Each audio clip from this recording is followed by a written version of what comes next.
So I want to elaborate a little bit more on how to build speed over the summer without doing a bunch of workouts as you're preparing for cross country, right? And again, if you're a runner or a coach, please make sure you subscribe to the channel, hit the like button if you enjoy the content.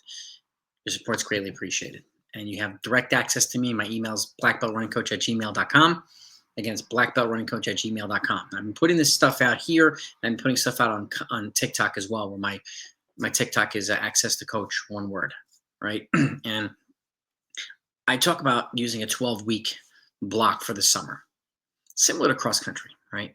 But broken down into 3 segments of 4 weeks each, with the first 4 weeks building towards your goal mileage, right? Whatever that mileage is that you want to get for the summer, and then kind of tapering it accordingly and setting it up so that you have an off day every week or off day every other week, and so on and so forth, depending on what year of school you're in. And I talk about this on a regular basis. Now, weeks 5 through 8, which is generally July. Let's let the fire truck go by. It's so loud. This is when I start to incorporate speed development. And keep in mind, too, folks have been asking, people ask a lot of good questions here and on TikTok. Why the workout so short? Well, I want to preface this. Speed development is not a workout. It's a complementary piece that you add to a run after a run. Okay? It's initial speed development. It's a continuation of speed that you want to build continuously throughout the year. Consider it strides, and so on and so forth, right? So what I do is week 5 through 8, I do it Tuesdays and Fridays, not racing. So this is also how I do a workout schedule for the most part as well during the week in a non-race week in season with a long run Saturday. And why do I set it up that way? Well, if you do a long run Saturday, then you have Sunday and Monday to recover from the long run, right? And then to do a workout Tuesday, and then you have Wednesday and Thursday to recover from the workout Friday.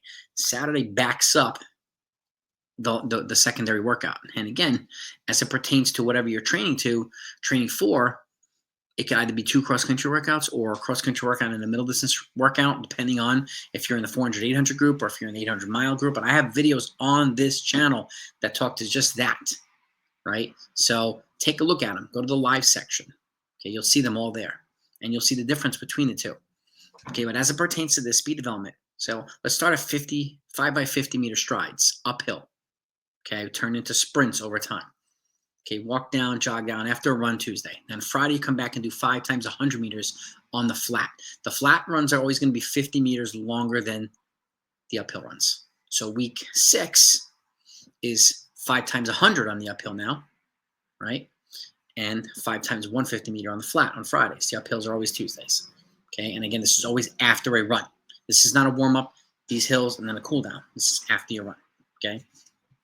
Week 7, 5 times 150 on the uphill, 5 times 200 meters on the flat. And the stuff on the flat could be a mile pace down the 800-meter pace, right? Which is an important component of speed development for folks that train for 5K and 10K and so on.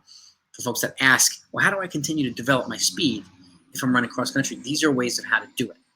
And doing them at the end of runs and at the end of workouts really, really tests your ability to develop your kick, right? Develop your turnover when you're going to need to deploy it, right? Talk about this a lot for distance runners. It's great that you run a fast 400, but can you do it at the end of a 2 mile, at the end of a 5K when you need to? So that's when it's going to count, right? So this is the type of stuff that's going to help make this possible. Okay, and then week 8, 5 times 200 meters on the uphill, 5 times 250 meters on the flat. Okay, it's a walk, jog, equal recovery, whatever you feel is most appropriate for you, your athletes. So that's 4 weeks consecutive of speed development. Okay, we took the first 4 weeks to build up to the goal mileage without workouts. That's the adaptation phase there. Okay, and the adaptation phase in this cycle is adding speed development, uphills and flat. They complement each other. They also complement a lot of things, tempos and thresholds and long runs and your overall running efficiency and your posture and your cadence too. Okay, these things definitely come in handy, and this is an all year round thing. This is a way to incorporate into the training without having to do balls to the wall 400-meter repeats during the summer, without having to do mile repeats at 5K pace over the summer. You do not need to do that stuff. You don't need, just like you don't need to do double thresholds and all this other stuff either. And the question with double threshold is, are you very proficient? Are you exceeding, or accelerating at single thresholds before you get double thresholds? Everything should be taken into a step-by-step basis. So it's just something to keep in mind.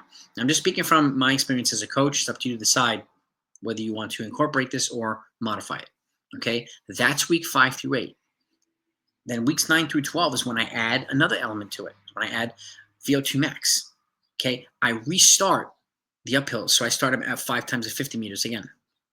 Okay, week 9. Okay, on Tuesday. Then Friday, I add a tempo run, take a 5-minute recovery at the end of it, and then do 5 times 100-meter flat sprints after the tempo run. Now you're doing it after you're a little bit more fatigued, which simulates what? The end of a longer race, right? So, and then the following week, week 10, I do threshold stuff, okay, on Friday. But the hills itself are 5 times 100-meter uphill on Tuesdays. And then Fridays, I should have gone the other order, I do threshold reps. Let's just say it's threshold 800s, 5 to 6 times an 800 with a 1-minute recovery at threshold pace. Threshold pace is always 8 to 10 seconds per mile faster than tempo pace. Okay, and I've got videos on here on how to build your volume over time on threshold reps and how to build towards 20, 25 minutes, which is generally the sweet spot, even 30 minutes for tempo runs. How to build it from scratch so that you can not have to worry about falling apart at any point in time. You can continue to add volume at the goal pace you're looking to lock into. Okay, week 11, then we go 5 times 150 meter on the uphill, right? Same walk, jog, recovery, same amount of reps. And then that's Tuesday. And then on Friday, we do a tempo run again. Okay. And let's just say week 9 was 2 times 8 minutes. Now it's 2 times 10 minutes, something like that, right? You do that tempo, and then you take a 5-minute recovery after the second rep. In between, you can take 2 to 2.5 minutes in between two if you have a broken down tempo. Okay, and then you take 5 minutes after the last one, and then you do your 5 times 200 on the flat here. Just like you did the week before, 5 times 150 after the threshold reps. Okay, you're adding this on the back end of a VO2 max workout now. That's week 11. And in week 12, 5 times 200 meter on the uphill on Tuesday, and then threshold workout again. Let's just say you go from 800s week 10, now you do 5 times 1K. Same recovery, 1 minute, same pace as the 800s. Now you're spending more time in the threshold zone. You always take a 3-minute recovery after the last threshold rep, and then you're going to do 5 times 250 meters on the flat. So we repeated exactly what you did weeks 5 through 8 on the uphills on Tuesdays and on the flats on Fridays, but we just put it in the back end of a VO2 max workout, which gets you closer to cross country. Now you added a workout itself. None of these speed development components are workouts. Okay, these are necessary components of the progression of your fitness and your speed itself.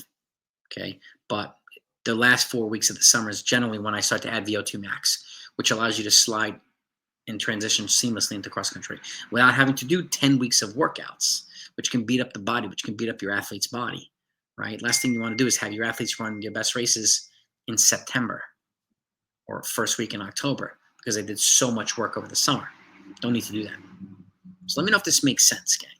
Okay, I talk about this a lot, and you'll see it broken down in my summer base training videos, but I wanted to clarify this. The speed development is not a workout, okay? It's an important component to complement a back end of a run or the back end of a VO2 max workout, which is tempo running and threshold training, which is initial VO2 max.